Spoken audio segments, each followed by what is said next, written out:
കിടന്നോ. കൊല്ലാൻ തന്നെ ആളെ വിടായിരുന്നു. പിന്നെ അവനെ കൊണ്ടുള്ള ശല്യം തീർന്നല്ലോ. എനിക്കറിയില്ല, ആളുകൾ ഭ്രാന്ത് പറയുന്ന കേട്ട് വലിയ മീൻ കൊത്താൻ തുടങ്ങിയപ്പോൾ ഇവിടെ ഉള്ളവർക്ക് അവൻ വെറും പുഴു അല്ലേ? അട്ടയെ പിടിച്ച് മെത്തേ കിടത്തി ആദ്യം. അത് അച്ഛന്റെ തെറ്റ്, എന്റെയും തെറ്റാണ്.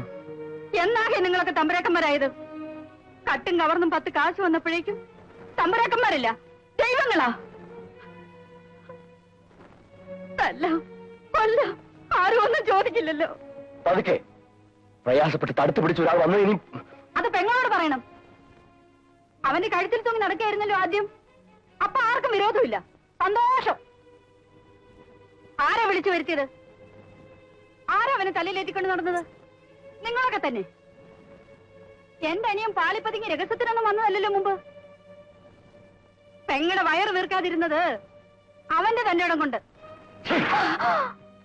മിണ്ടല്ലടി. പ്രമാണിത്വത്തിന് ഞാനും നിലവാരം പോരാന്ന് ഇപ്പൊ തോന്നി തുടങ്ങിയിട്ടുണ്ടെങ്കിൽ പറയാം. പോകാൻ ഞാൻ റെഡി. ഈച്ചയായിട്ടിരുന്ന വൈദ്യന്റെ വിശേഷം കേൾക്കാത്ത ദിവസമില്ലേ വീട്ടിൽ? ആ വൈദ്യന്റെ പുരയും 16 സെന്റ് സ്ഥലവും ഇപ്പോഴും ഉണ്ട്. പറഞ്ഞോളൂ.